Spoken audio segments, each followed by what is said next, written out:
चुनांचे यहां इसी मरकज में मेरे पास एक वफद आया,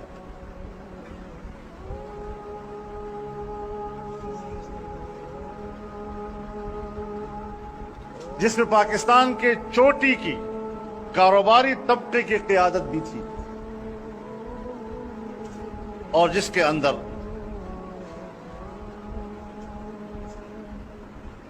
मुझे कुछ लोग एस्टेब्लिशमेंट के नुमाइंदे भी नजर आ रहे थे।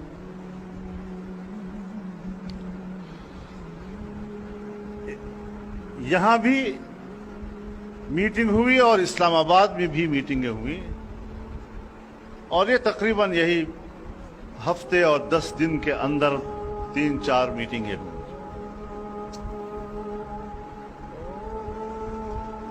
उनका इसरार था कि मैं अपना मौक़िफ़ नरम करूं। उनका यह ख्याल था कि मैं शायद कहीं इक़्तिदार में शेयर का तलबगार हूं और इस हवाले से मुझे आमादा किया जाए एक अच्छा शेयर मुझे देने की। तो मैंने उन पर वाज़ेह किया कि शायद आप मुझे समझे नहीं।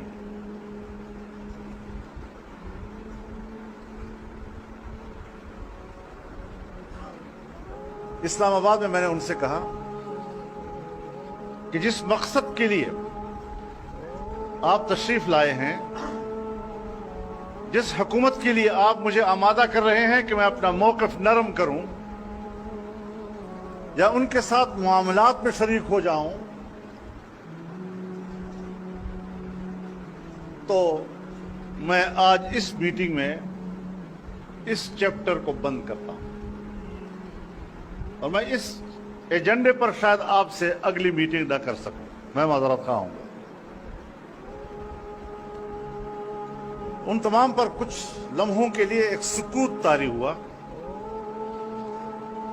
और फिर उनके बड़े ने अपना सुकूत कुछ इस तरह तोड़ा कि जी आपने तो बात ही बंद कर दी। मैंने कहा इस मामले में मेरे दो राय नहीं है। अच्छा, तो फिर हम भी एक आखिरी बात आपसे कर देते हैं अगर इजाजत हो। तो मैंने कहा जरूर फरमाइए। तो उन्होंने मुझे कहा कि हम 2-3 सालों से आपकी तकरीरों को नोट कर रहे हैं जो पूरे मुल्क में आप फिर कहते हैं। आप अपनी तकरीरों में 2 बातें करते हैं।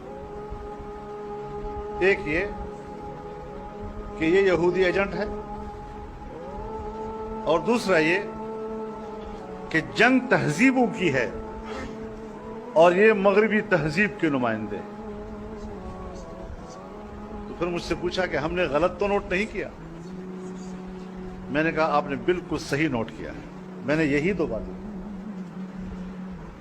तो उनके बड़े का जवाब था कि आपने दोनों बातें सही कही हैं, हम दोनों की तायीद करते हैं। अब आगे वो क्या कहना चाहता था जरा वो भी सुन लीजिए।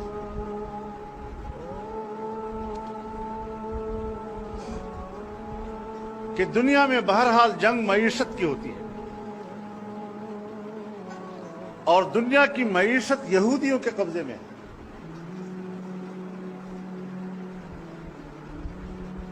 कहीं पर अपना माशी गलबा हासिल करने के लिए उस मुआशरे की तहजीब को शिकस्त देने होती है। सो हमने सूबा खैबर पख्तूनख्वा को इसलिए इन लोगों के हवाले किया, हमने इसलिए हवाले किया कि पश्तून बेल्ट में मजहब की जड़ें गहरी हैं और इन गहरी जड़ों को यानी मजहब की गहरी जड़ों को उखाड़ने के लिए हमारे पास इससे बेहतर और आदमी नहीं था। अगर इससे पहले मेरी इस बात को आपने कहीं नोट नहीं किया हो, आज आप नोट कर लें इस वजह से।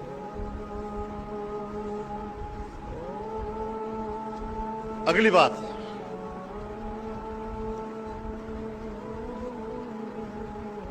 हमने एनजीओज के जरिए से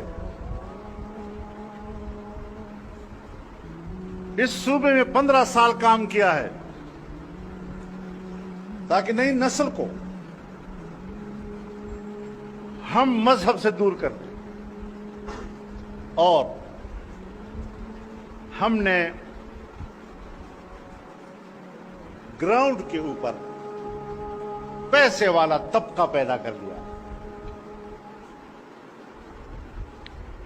जमीन पर, अब ये एक फनी बात है जिसको मैं अब भी नहीं समझ रहा, आप बेहतर समझते हैं, नकल करके आपके हवाले करता हूं कि ग्राउंड पर अगर पैसे वाला तबका होगा तो फिर जो ऊपर से पैसा आएगा उसको जज्ब करने के लिए जमीन मौजूद होगी।